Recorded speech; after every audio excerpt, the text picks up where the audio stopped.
Hello students, how are you all today? Well, how was your exam? The INI-CET November 2024 exam. So I am Dr. Sonal Parihar, and as you know, we'll be discussing going through the questions. What did you find different from this exam and the previous exam? What I found was there was a lot of obs and gynae in NEET PG, and this time the questions were limited. In gynae, I could hardly gather 19-20 questions, and not a lot of integration is there. So there was a lot of integration in the previous exam, right, in the NEET PG.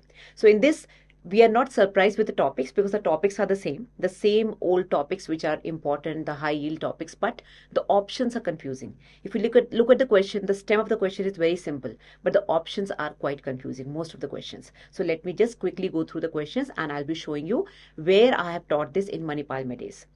Because we have taken some screenshots from the app just to show you that we have covered almost all the questions in the notes or in the lectures or in the crash course. All right, so let us just quickly start the questions. Which is not a germ cell tumor? Now you know that ovarian tumors have been classified depending upon the parent tissue. So it can be epithelial, it can be germ cell, it can be sex cord stromal tumors. So you know the answer. The answer is it is juvenile granulosa cell tumor, which is not under the category of germ cell tumors.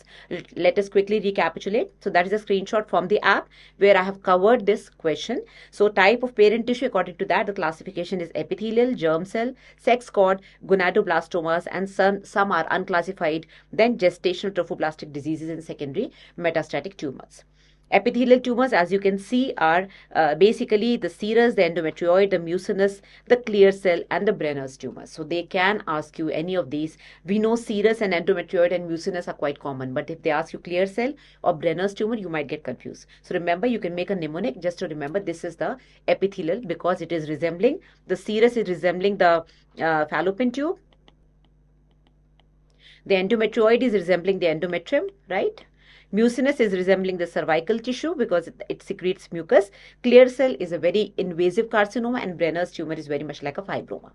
Then coming to the germ cell tumors, we know the most common one is dermoid cyst, which is the mature dermoid cyst, which is hardly malignant. Then yolk sac tumors, dysgerminoma, and the other ones embryonal and polyembryoma. So these are the germ cell tumors. So you can see it doesn't have the granulosa cell tumor under this category. Granulosa cell tumor is a sex cord stromal tumor because it can either comes from the sex cord tumor or it can be a stromal tumor. So stromal tumors are fibroma and thigoma because they are coming from the ovarian stroma. The granulosa cell tumor arises from the granulosa cells. So these are the sex cord stems which are there in the developing fetus. So that is a juvenile carcinoma which is seen in very young girls. Then other one which secretes androgen is Sertoli cell tumor, Leydig cell tumor, Hylas cell tumor. These are all sex cord tumors which are secreting androgen. So that is why they are virilizing tumors. And then gynecoblastoma is a combination of secretion of estrogen as well as androgen. Okay. So this is all about ovarian tumors. So a very important topic. And I think it was a very straightforward question. That is why I put it first. I don't know what was the sequence in your exam, but I put it first because now the questions will become becoming more harder. Coming to the next question. In low socioeconomic settings, how will you advise screening for cervical cancer? So if you remember, I have taught you in the app, and if you have not gone through the app, you must have read in your books, WHO has put forward certain extra guidelines for resource poor countries. So according to ACOG guidelines, we start screening at 21, we stop at 65, we do a 3-yearly PAP screening. For resource poor countries, the triad system is there so that we don't waste a lot of resources. We start at age of 30 and we stop at 50, unless it's a high risk patient. Now, the confusing point here is because in the options they've given you very confusing options. 5-yearly follow-up with PAP, 3-yearly follow-up with PAP, PAP in only high-risk cases, or HPV DNA with PAP every 5 years. So now this is something that will confuse you because you will think this should be the answer. Because all others are basically, like for example, D is it's a part of ACOG recommendation. Similarly, HPV DNA with PAP is a part of ACOG recommendation, which is being done in almost all the resourceful countries, not the poor countries. So when developing countries is there is no such guideline as to how to follow them. Right? So the follow-up will be the same as the other countries are doing. That is 3-yearly follow-up with PAP. That is the answer. So this is not the answer, because that is a confusing option they've given.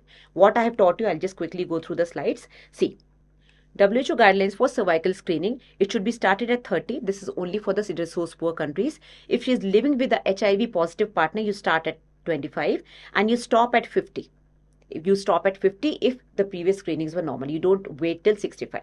Then there is a see and treat approach. So you either do a pap smear. If that comes back abnormal, you refer her for colposcopy directly, or it is a see, treat, see, triage and treat approach. This one, see, triage and treat. So I'm not going to the details. You'll have to go through the app. This is a screenshot from the notes that we have given you. Okay, so there are two approaches. Simply one is see and treat. The other one is see, triage and treat. So in the second one, you are again not treating, unnecessarily treating a case which might be normal. So do PAP or do simply VIA or do simply HPV testing if it is possible, and then you send her for a second test. If that is also abnormal, two tests are abnormal, then you send her for treatment. So that is the difference between the WHO approach and the ACOG approach. So in this question, they have not given you these options as to what to do after the pap smear is abnormal. So in WHO, they will say don't treat it as such. You have to triage it. You have to do another test. VIA may be done, some other test may be done, and then you go for treatment if both are abnormal. So these options are basically confusing. So I will go with this answer, that is 3-yearly follow-up with PAP. That is fine. Then this is just another screenshot from the notes as to how you follow up these patients after the treatment has been done, palliative treatments. Now, Anemia Mukt Bharat doesn't include what? Very, very important. I told you in the theory also, in your previous videos also, in your recall sessions also, I've told you Anemia Mukt Bharat is very important. So what is not a part of Anemia Mukt Bharat? Beneficiaries, yes. Interventions, yes. Institutional mechanisms, yes. Admin powers is wrong. So this is the wrong answer. That is the answer that they are expecting. 6 admin powers. So that is again a screenshot from the notes or from the lectures in the Manipal MedAce app. So Anemia Mukt Bharat, as a part of Ministry of Health and Family Welfare, says that women who are not anemic are given red tablet which contains 60 milligrams of elemental iron along with 500 micrograms, not milligrams, micrograms of folic acid for at least 100 days. And this includes 6 beneficiaries, which includes the pregnant lady, 6 interventions and 6 institutional methods for this program. Then, what are the 6 interventions? If they might ask you, digital hemoglobinometer, iron and folic acid tablet, that is a red pill, deworming, very important, delayed cord clamping, food fortification and other causes that should be addressed. So, for example, if she's in a tropical area, she's not having proper diet, or she's having hookworm infestation, bleeding too much, all these have to be taken care of. So these are the 6 interventions. How do you do deworming? Non-pregnant lady up till 50 years of age, give her 400 milligram albendazole twice a year. Every 6 months you give it. Pregnant lady, you give 400 milligram albendazole again in the second trimester, after the first trimester. Either give it in second or third, just once. Okay. Now, next question, uterine histology shows glandular proliferation. Now, I don't know whether this is the right question. I saw in some other app also, they are uploading a different question. There is a picture image showing you secretory endometrium. Now, you should know that glandular proliferation is caused by estrogen. We know that. And if it is a secretory endometrium, if it was a slide, then you should know how to identify it, because secretory endometrium slide, proliferative endometrium, this you must have read in pathology. So if they have shown you an image and they ask you that this particular picture will be caused by which particular organ, they are not asking you the hormone. You need to know that secretory endometrium is caused by progesterone, proliferative by estrogen. So if it is estrogen they are asking, then the answer will be granulosa cells, because that is what produces estrogen. If they are showing you secretory endometrium, they are not asking you the hormone, they are asking you the structure that is causing this, then it is corpus luteum or theca interna, because these are the ones which are causing progesterone to get secreted. So there might be a mix-up of the question or mix-up of the options, but I'm telling you how to approach this question, a pathology-based question. Then, when is instrumental delivery not done? We know that instrumental delivery is just to assist the mother whenever there is fetal distress, whenever the mother is exhausted, or to cut down the short stage, when the second stage of labor, when the mother is having heart disease. There are many indications. We'll come to that. So basically, it is done only when we know that vaginal delivery is possible. So when do we not do it? We don't do it in CPD, because when we are suspecting that it's a cephalopelvic disproportion, we will not do induction also. We will neither do induction of labor. We will neither do a instrumental delivery, right? Both of these are contraindicated. Maternal exhaustion is right, distress and prolonged second stage, you have to cut it down. So absolute contraindications for instrumental delivery: CPD, contracted pelvis, HIV positive mother, you don't want to basically cause any abrasion, because that is again going to transmit more HIV and might lead to more vertical transmission from the mother to the baby. So you don't want to do ARM, you don't want to do instrumental delivery. HIV positive, no. No instrumental delivery. Osteogenesis imperfecta, because the fetus, the bones are fragile. You don't want to put any pressure on the bones. Known coagulopathy in the fetus. If you put a forceps or a ventouse, you might cause intracranial hemorrhage, intracerebral edema. All these hemorrhagic things might happen. Rupture of capillaries might happen. So you don't want to do that. Then also in preterm babies and fetal distress, vacuum is a relative contraindication. If a preterm baby, if a preterm delivery is needing an instrumental delivery, you would rather give a forceps, because that forceps is going to hold the baby's head. It will be like a protection for the baby's head, and when it comes out, it will not be touching the maternal tissue and there will be no compression. Ventouse, because it pulls the scalp and it can lead to a lot of injury inside. So ventouse is relatively contraindicated in preterm babies. So these are the recap of instrumental delivery. Then, when is delayed cord clamping not done? Remember, not done. So it's a very simple question, but look at the options. They're very confusing. All term babies, irrespective of weight. Will you do it in all term babies? No. There might be a baby who will need a neonatal resuscitation, a baby who is not well. So this is absolutely wrong. Okay. Vigorous term and preterm babies with no need of resuscitation. This sounds good.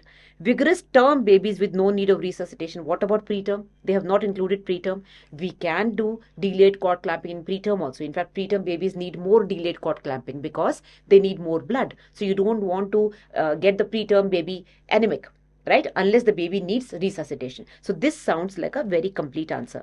All preterm babies irrespective of weight. What about the term? So this is incomplete. This is incomplete and this is incomplete. Okay, so it is vigorous term and preterm babies. Babies vigorous means they don't need resuscitation. Both term and preterm, irrespective of weight, if they are happy, they are crying, let the basically the blood flow from the mother to the baby and wait for at least 1 minute. Okay. Now, this is a screenshot from the app where I have taught when to do early cord clamping, when not to do early cord clamping.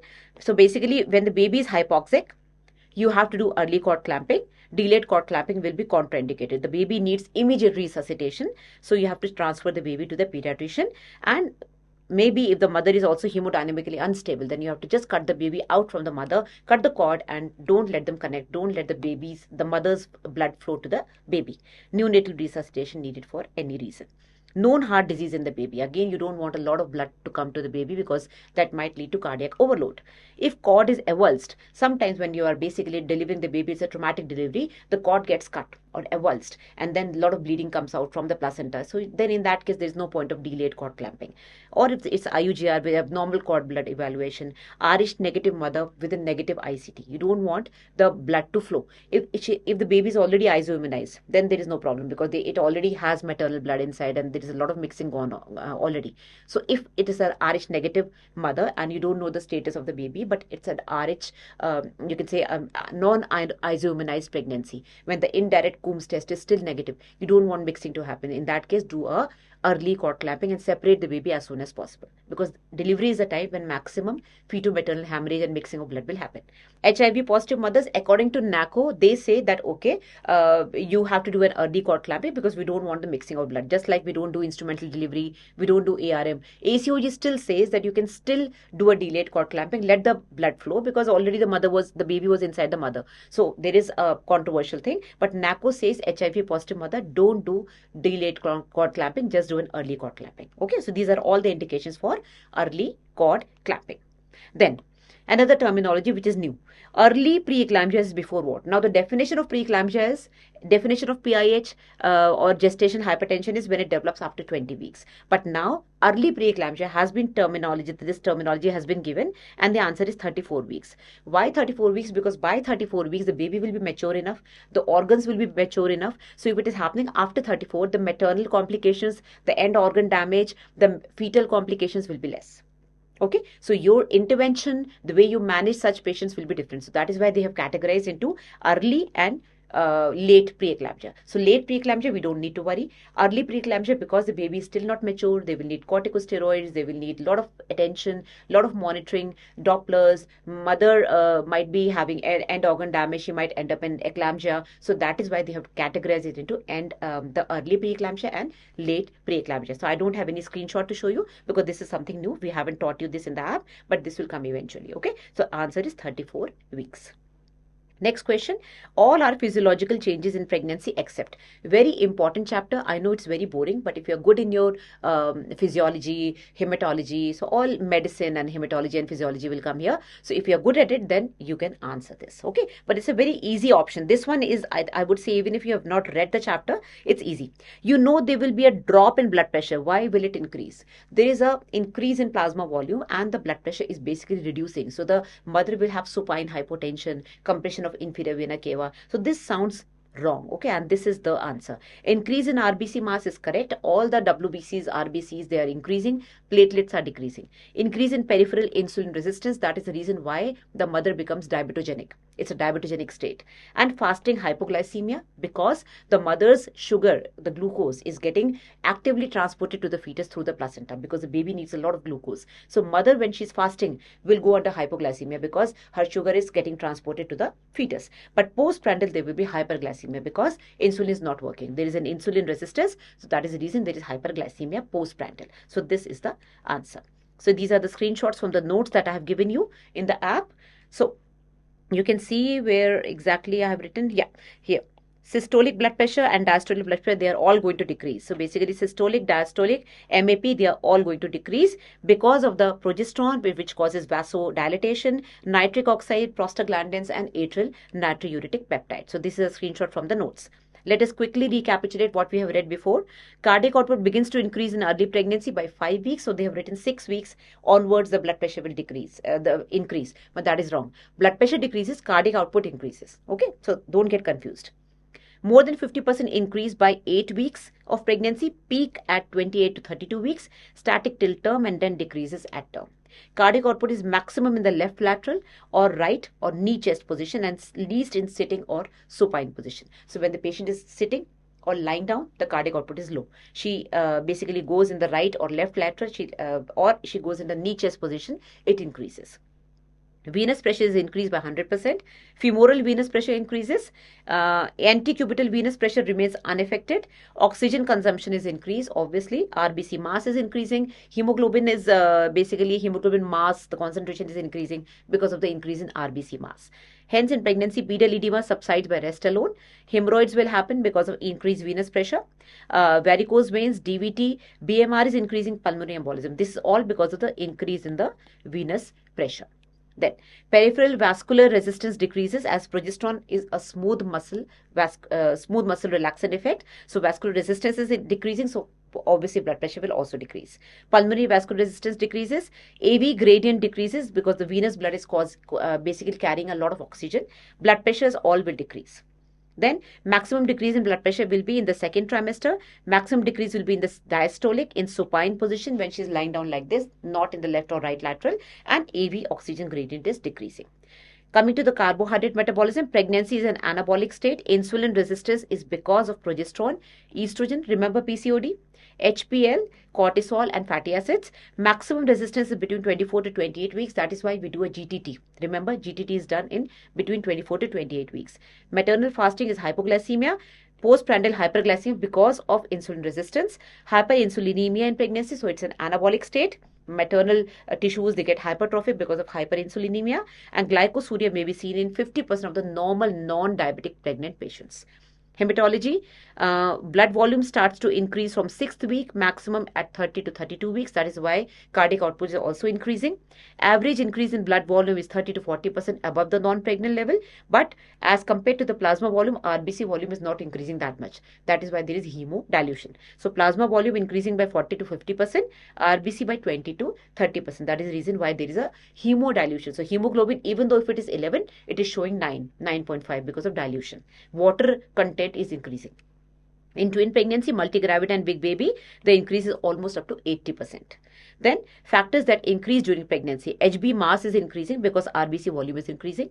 Oxygen carrying capacity is increasing. Erythropoietin level is increasing. WBC count is increasing. It may go up to 25,000 also. Not just 15, 25,000. Humoral and innate immunity increasing. TPA, that is thromboplasminogen activator, is increasing. Then others that are increasing are total plasma protein, especially estrogen is causing increase in the sex hormone binding globulin, SHBG. Almost all clotting factors except 2 factors which are decreasing.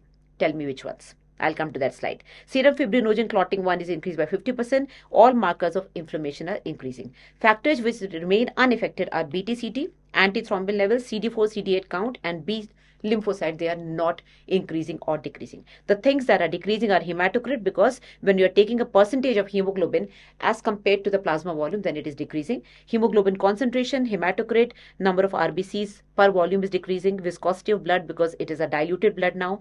RBC lifespan goes down. Platelets, there may be a thrombocytopenia below 15% of the normal value. Then factors that decrease during pregnancy, apart from that, are plasma protein, because there is hemodilution, cell-mediated immunity, some clotting factors, 11, 13. I told you all clotting factors are increasing, only 11, 13 not increasing, they are decreasing.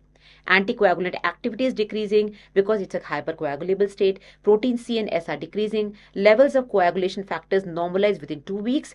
TLC will take up to 12 weeks after delivery to normalize. So if after delivery the patient comes to you, or the question comes to you that her WBC count is 20,000, don't think she's ending up in infection or endometritis. If she doesn't have any other symptom, it is simply a increase in TLC because of the delivery, and it takes about 6 to 12 weeks to come down to normal. Next question, multiple true answers for ectopic pregnancy. So there were multiple true answers. Abdominal pain is the most common presentation, right? Reduced level of progesterone but not diagnostic, right? Oral methotrexate is given in case of renal failure, no. Oral, no. We give IM. Right? It is 50 milligram per kg body weight. Now, in case where surgery cannot be done, why I have included both? Because I got different questions from different sources. Some children said it was renal failure. So that was a clear-cut question that, okay, we cannot give methotrexate in renal failure. So whether it is oral or IV, it doesn't matter. Methotrexate is contraindicated in hepatic and renal dysfunction. But if the question was oral methotrexate given where surgery cannot be done, in that case, oral word is wrong. Right? Surgery cannot be done, it is right. That is one of the indications why we can give methotrexate. So this is definitely the answer. PID is the most common risk factor, we know that. Let me just recapitulate what I have taught you in the app. So the classic triad of ectopic pregnancy includes pain, amenorrhea, and PV bleeding. So pain is very, very important. Okay, just highlighting the points in the question. Then in this question, in this particular thing, I have told you the types of ectopic pregnancies. I don't think that is included in the question. Yes, STDs, sexually transmitted diseases, and PID, especially chlamydia trachomatis or infection due to adhesions, formation in tubes. So these are all the causes of ectopic, and PID holds a very important role in causing ectopic. Then again the same thing, previous history of ectopic is not an absolute contraindication for IUCD. Okay, I'm skipping this slide.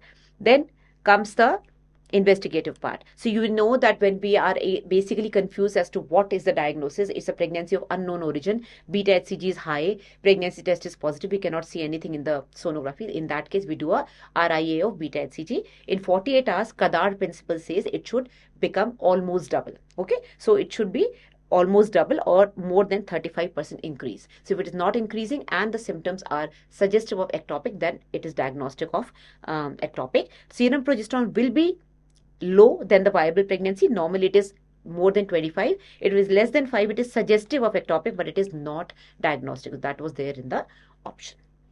Next question. Again, a very important topic. AMTSL, very, very important. But look at the options. Control contraction, we know it is included. Uterotonics is included, delivery of shoulder. Now, what are these two options? That is very confusing. Now, we know uterine massage. So, this is uterine massage, right?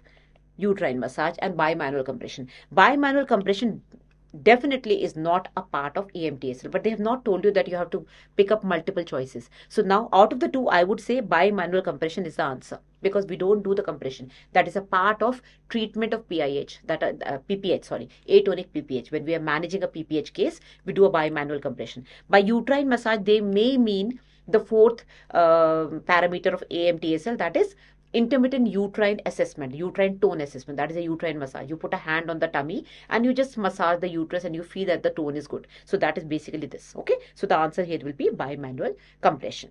So this is from the app where I have taught you the components of active management of third stage of labor, use of uterotonics after the birth of baby within the within 1 minute of the baby's delivery or at the anterior shoulder delivery. Delayed cord clamping, which is a part of anemia mukh bharat also, unless there are contraindications. Delivery of placenta by controlled contraction, that is the third point. And the fourth is intermittent uterine tone assessment with uterine massage, you can say. Okay, so I told you the options are confusing. The question is very straightforward. Then coming to the 11th question, shortest diameter is which one? Obstetric conjugate, diagonal, true, or anatomical outlet? Now, the answer is definitely obstetrical conjugate. Let us recapitulate. Here, what you can see here, this is the true conjugate coming from the upper border of pubic symphysis till the upper border of the sacral promontory. Then this is obstetric conjugate, which is only 10 centimeter. That is from the middle of the pubic symphysis again to the same point, and this is the diagonal conjugate, which we can measure when we are doing a PV examination. We put a finger in the vagina and we basically take our knuckles, we put this particular point of our palm just under the pubic symphysis, and then we go with the finger till the sacral promontory. So this is the diagonal conjugate, and this is the longest. This is 12. So 11, 10 and 12. So obstetric conjugate is the smallest.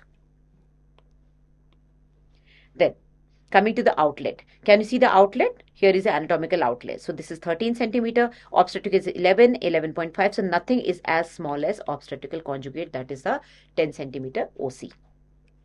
This is a screenshot from the app where I have taught you this. True conjugate is 11 centimeter from the midpoint of the sacral promontory to upper border of the pubic symphysis. From here comes the obstetric conjugate, from the midpoint of sacral promontory to midpoint of pubic symphysis, and when it is less than 10, it is contracted pelvis. So it is the smallest diameter. It should be 10, otherwise it is contracted pelvis. Diagonal will be around 12 centimeter when we measure it like this. This is what I am showing you in the app.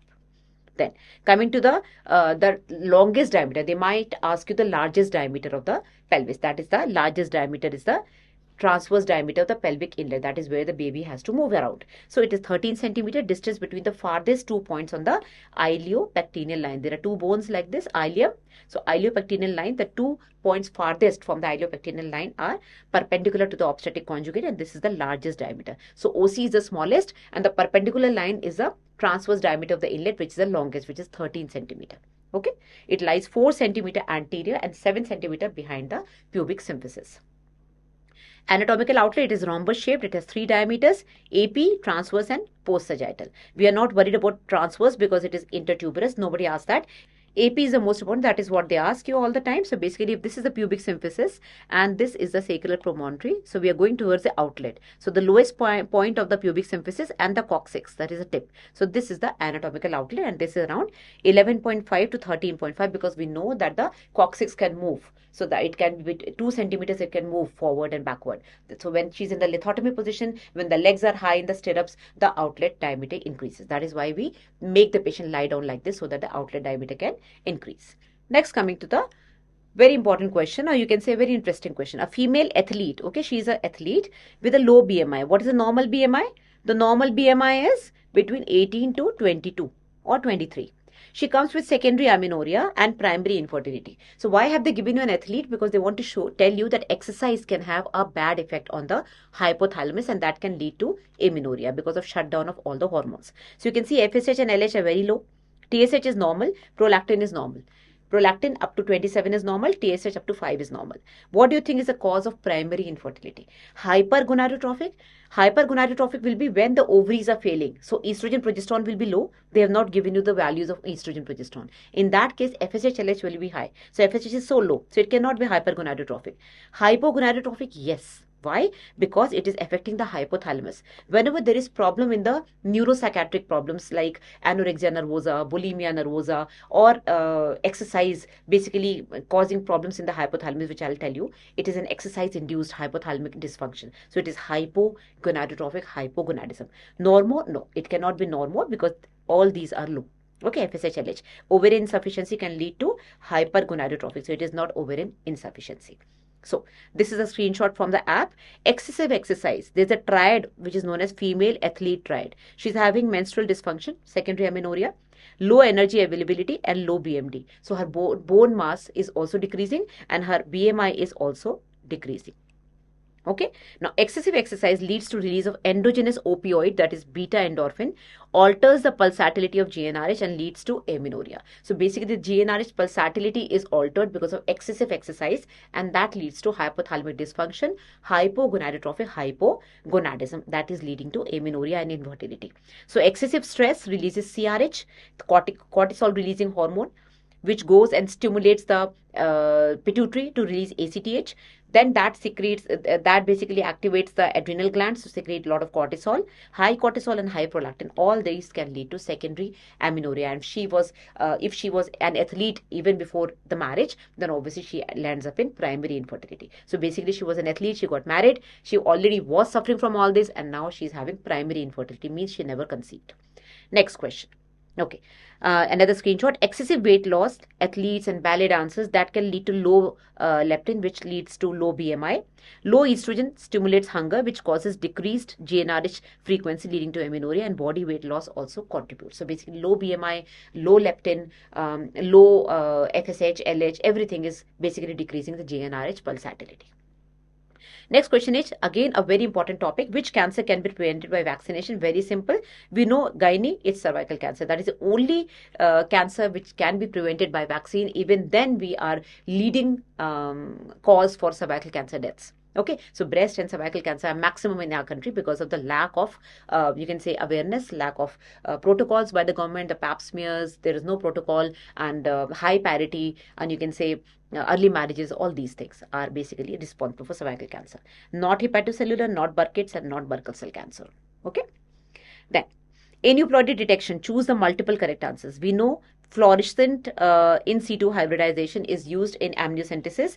Whatever fluid we are taking from the tummy is basically subjected to fish, and it is having fluorescent probes which can detect the extra chromosome or the deletions and the micro deletions. So this is a answer definitely. Karyotyping, yes, that is the reason why we do the entire karyotype, and we see whether there is aneuploidy, any deletion, any loss of chromosome, all that. But definitely not PCR. PCR is just to amplify the DNA sequence. So basically, if we are trying to study some material and the DNA amount is very less, so in that case, we do a PCR so that we magnify the number of DNAs we have, and then after magnification, we have enough tissue to subject it to either karyotyping or culture or fish. So I would say fish and karyotyping. Sanger sequence, what it is? It is not something that we have read, but it is, I just wrote it for you so that even I don't forget how to pronounce it. For detecting single nucleotide variants, so basically it is, you know, the DNA is like this. So there may be some problems in the DNAs, the genes, there may be some defective genes. In that case, single nucleotide variants and small insertions and deletions in the DNA can be picked up with Sanger sequence. So basically sequencing the CGC, the CGC or the C8, all those nucleotides, you know, the genes which are basically pairing together to form the double-stranded DNA. So that is what is Sanger sequence. So the answer is fish and karyotyping. Next question, it's about restitution. Okay, restitution, again, we know the cardinal movements of labor are very important. We know restitution is not one of the cardinal movements. Okay, so now the options can be confusing. You will think, okay, these two are similar, what to click? So now you have to use your brains. There is 1/8 torsion of head.